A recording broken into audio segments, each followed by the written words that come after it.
Vous n'allez pas croire, alors que c'est vrai.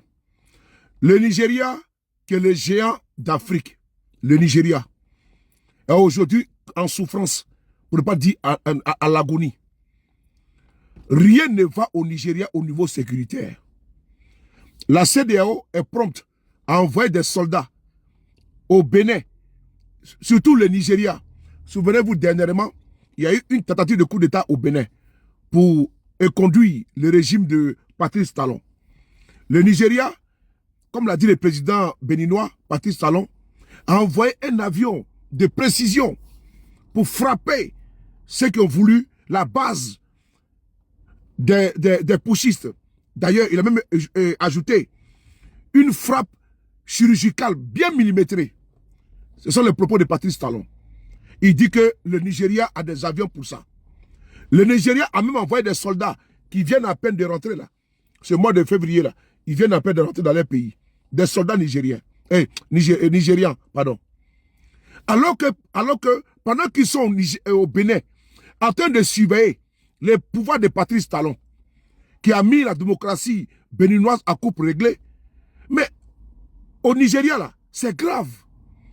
Jusqu'à ce que les Américains décident d'envoyer des soldats au Nigeria. Oui, vous m'avez bien compris. Les Américains ont décidé d'envoyer des soldats au Nigeria. Mais regardez la CEDEAO et ses incongruités. Quel paradoxe. Voici des pays, le Bénin, le Nigeria, la Côte d'Ivoire, qui étaient ici sur les grands chevaux pour envoyer des soldats, des bataillons, je dis bien des bataillons, au Niger pour aller réinstaller Bazoum. Encore, au Nigeria encore, ils ont décidé, ils ont même acté l'envoi de ces soldats-là. Mais où sont ces bataillons-là qui voulaient aller intervenir au Niger pour installer Bazoum? Pendant que au Nigeria, rien ne va.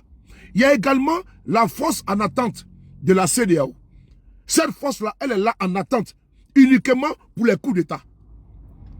Comment vous pouvez mettre des milliards dans une force dite en attente pour parer au coup d'État? Pendant ce temps, au Nigeria, dans les pays de la CEDEAO, le terrorisme gangrène. Allez-y comprendre ça. Il y a eu 162 Nigérians qui ont perdu la vie à cause des terroristes. Je vais vous lire d'abord ça avant de vous lire l'autre article. Je vous lis cet article-là.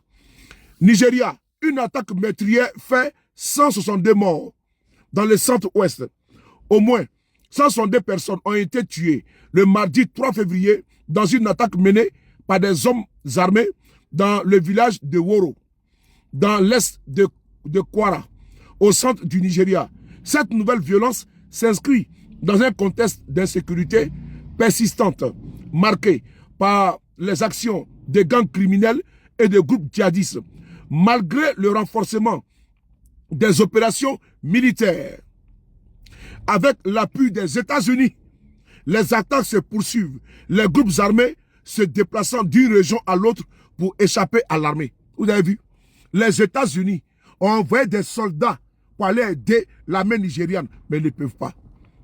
Mais il faut qu'Alassane Ouattara, qui avait voulu envoyer un bataillon au Niger pour aller installer Bazoum, là, il faut que Ouattara puisse envoyer des bataillons au Nigeria.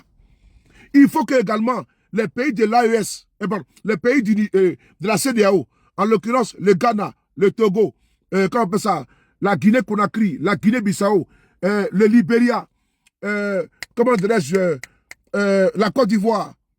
Mais il faut qu'ils envoient des soldats là-bas. La Sierra Leone également. Il faut qu'ils envoient des soldats. C'est les États-Unis qui sont obligés de quitter à des milliers et des milliers de kilomètres pour venir aider le Nigeria.